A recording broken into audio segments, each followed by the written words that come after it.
All right, hello everybody. So I'm going to walk you guys through kind of a lesson that I would be teaching my students. We actually went over this last week.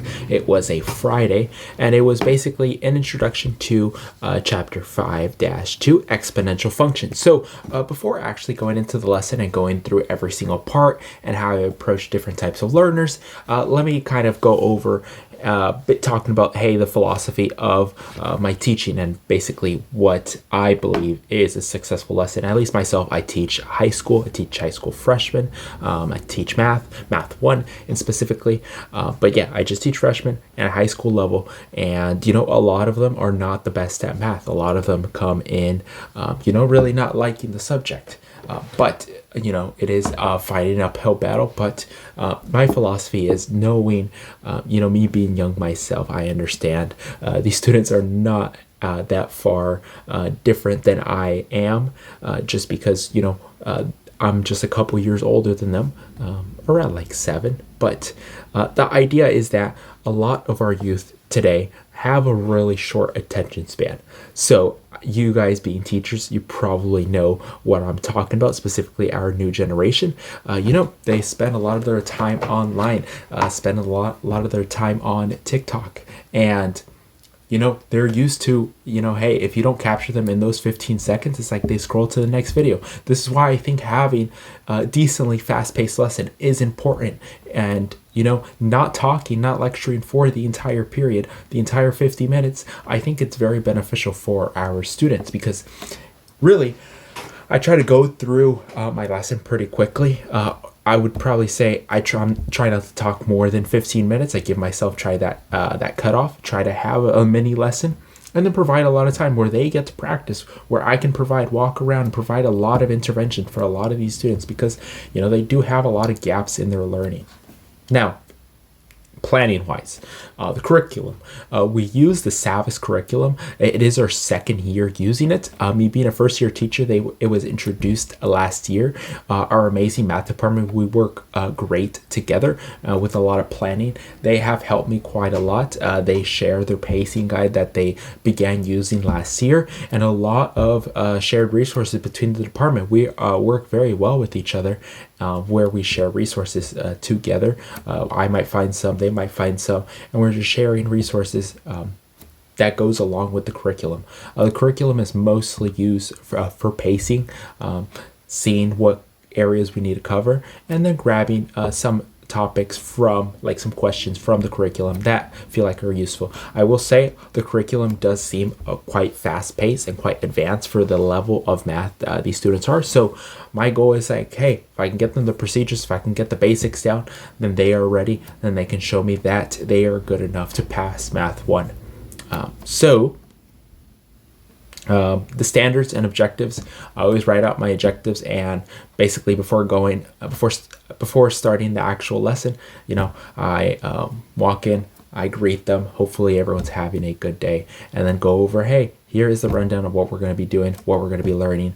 And usually our warm-up starter, at least myself, I always love doing IXL. It is part of what we do at our site at Kalinga High School. We take the STAR math test 4 times during the year, and we have seen that IXL, even though some engage with it, some do not, and some have a harder time getting into it. But I do feel like it has more positives than negatives, where IXL is very personalized to the student that you are. Some might have really difficult math questions, and some students might have really easy math questions.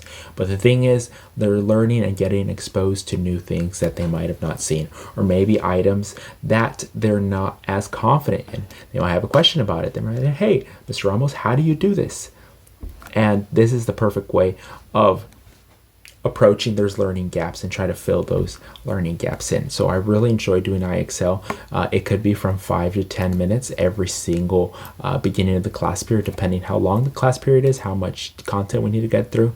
But overall, at the end of the week, I liked having, hey, I need you to finish 20 minutes by the end of the week.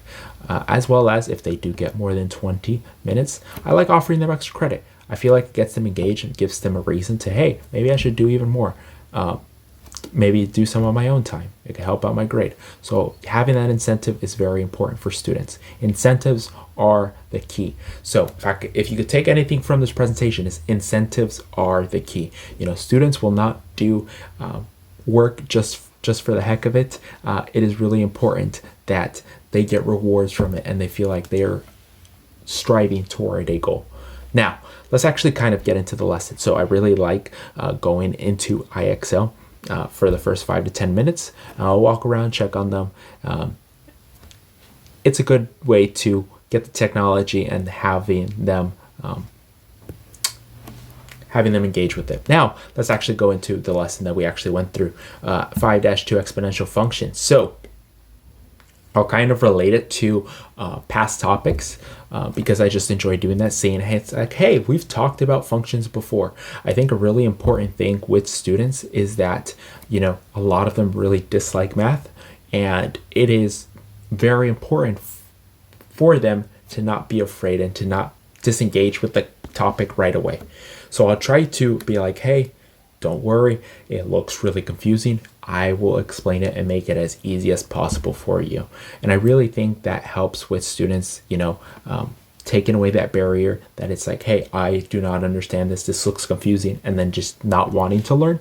And I feel like that removes that barrier of entry. So I feel like, hey, talk to them, be like, hey, it's going to be okay. And talk about, hey, why exponential functions look the way they are. And then we've talked about linear functions, which is why we're going to go into exponential functions. And this is my favorite thing to do within a lesson, specifically calling on students, on specific students. Okay, I'm not just gonna be like, hey, raise your hand, because it's like, who knows this answer? Because I feel like most of the time you will get the same students over and over again raising their hand and answering that question. I was one of those students myself in high school. I think it's really important to call on a specific student. It could be a student that is, might be dozing off, might be looking at a different direction. Call on that student that you are confident that they are able to answer the question. And you kind of want to lead them toward the right answer. So I would be like, hey, we talked about linear. This table on the left side. Oh, sorry, that it's not writing so well. But this on the left side is a linear function. Okay, and usually I have a Promethean board and I'd be writing on there. So my slides are very minimal with writing, a lot of images, a lot of numbers, and then I'll do the writing on the board, working out the problems on the Promethean board. Now, I'd be like, hey, Mike, if that was a student of mine, I'd be like, hey, Mike, what do you notice from 2 to 4, from 4 to 6, from 6 to 8, 8 to 10, and then 10 to 12? Like, what is the pattern that you see? And they'll slowly make the connection, be like, hey, it goes by 2. It adds 2 every time. And I'm like, that's absolutely amazing. You did fantastic. Always giving that positive reinforcement. I think that's really important, specifically in math. Now, I can call on another student like, hey, Jocelyn, for example, one of my students in my second period. Be like, hey, from 2 to 4, 4 to 8, 8 to 16, 16 to 32, 32 to 64. Like, hey, Jocelyn, it's like, I know you're able to do this. It's like, what do you think the pattern is for this one? Think of multiplying. I'd be like, oh, it is times 2. And I would be like, hey, fantastic. We understand. And this is basically all that exponential functions are doing, because we're just going over the basis of exponential functions in this lesson. Be like, hey, times 2. That's amazing. You found the pattern. You figured it out, which is great. Okay. Always giving that positive reinforcement, making them feel smart. I think having students making them feel smart is so important and is so key for them to continue engaging with the material. And I'd be like, okay, that's great. You were able to do that. That looks pretty easy. Well, today is going to be super easy for you guys. Now, I'd kind of go into like, hey, here is the vocab. And I like introducing the vocab, but also putting an easy word that they could remember. Because I really do think vocabulary is very difficult for students to understand and to remember, because some of these terms are, very abstract and they're not going to use it very often. So if I can relate it to a word that they use quite often in their own lingo, in their own language, I think that is very useful. So I'd really have my slides very basically like, hey, this is the equation that we are using. I want you to think of A as a starting point, as you see, the y-intercept. And then b is my slope. Or I like to think of it, and I like to call it as, hey, that's the pattern. The pattern in the previous one was times 2, and then so on. And then that's kind of, I tell them, hey, copy down to your guys' notebook. I really believe it's like, hey, tell a student, copy this down in your notebook. I think this is really important for them. Really for them to continue to copy it down. And it's a great way to walk around it during this time to see if everyone is engaging. Now, we go over some examples. And I like going through very little examples, but going through them in depth. And I'd be like, hey, we are looking for patterns. Most students in today's day are not as great with fractions. So I'd be like, hey, let's look for a pattern. They might get afraid of the fractions.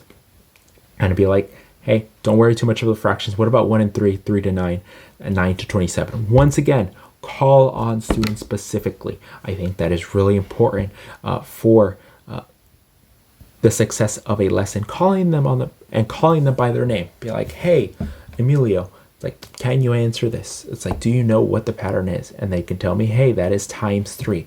And then we'd work it out. It's like, hey, do you guys remember when we did linear functions? This was always our starting point. It always starts at 0. Our zeroth term, it'd start at 1. So it'd be y equals 1 times 3 to the x power. And really the first example, like really walk them through very step by step.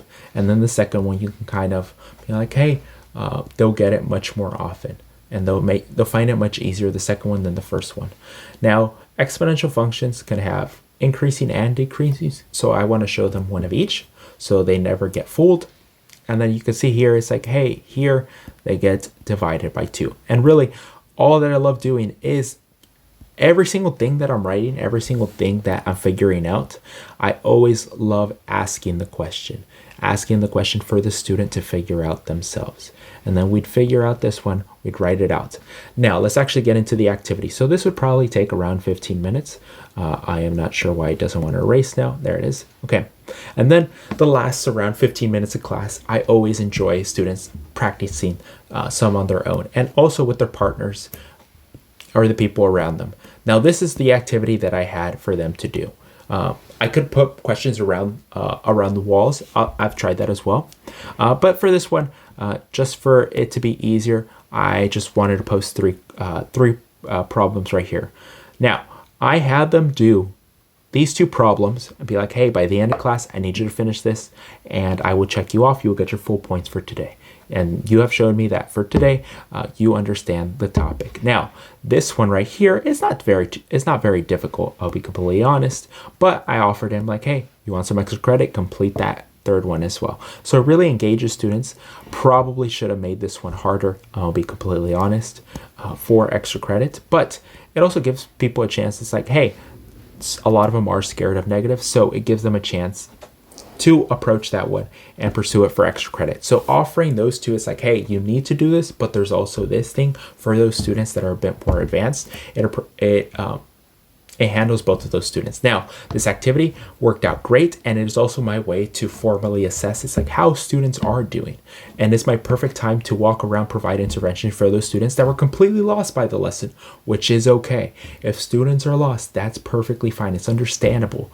This is why I make my lessons so short, where I can provide that intervention. Okay, because if I talk for like 40 minutes, they're still going to be confused. It's just how it is. But having those last 15 minutes, helping them out, working through them, it is great for them. Great for them to get that exposure and to help them out one-on-one. Now, this is the perfect time where I go to my specifically EL students and where I help them out, or my IEP students that I have them sitting close to the board, where I help them one-on-one. This is where I provide the intervention. This is why I have those 15 minutes. I have a lot of fully Spanish speakers in my classes. This is the time, due to me being bilingual, which, is a blessing, that I am able to converse with them. I'm able to communicate with them and walk them through with like, hey, this is how you do it. They have taken the notes. They might not fully understand what's going on, but they understand kind of like the numbers that are going on. But I explain to them the step by steps and be like, hey, start making the connections between what they wrote and what actually is going on. And me being able to converse with them in their native language and them talking to me in their native language is perfect, because it helps them connect with the material and it really helps them understand what is going on. So I really think having that type of lesson, having it fast paced, offering that intervention every single period, every single time, I try to have at least 15 minutes where they can try something on their own. It could be half of a worksheet and then the next day finish it up. Or it could be something like this where it's a small class activity where it's like, hey, here's these 2, 3, 4 problems, depending how long they take. Try to have those last 15 minutes of pure, just like, hey, independent time as well as intervention. I'm not one to just sit at my desk and have them work. I'll have them start off for the first 5 minutes and then go straight walking around, helping those students out, checking their answers, see what's going on. Try not to lose most of the class. If not, if they are, then this is where I need to reinforce this lesson once again in a different class period. So I really do think that providing quick lessons is amazing, and has worked very well for me. It is my first year. I'm still learning, but it has worked very well for me. And I really do think that it is a perfect way for students to understand the topic and for us to provide help for them for all the different types of learners, English learners, our IEP students, our 504 students, everyone. Okay, so I really do believe, and hopefully you took away something from this presentation, how it can be fast paced, it could be direct. Ask those questions. They will answer. Okay, they will answer. Don't be afraid to ask them. They will try to lead them toward the right answer, of course. And I really do think you will find success. Okay, hopefully this was helpful for you. Thank you so much for listening. And hopefully this helps out.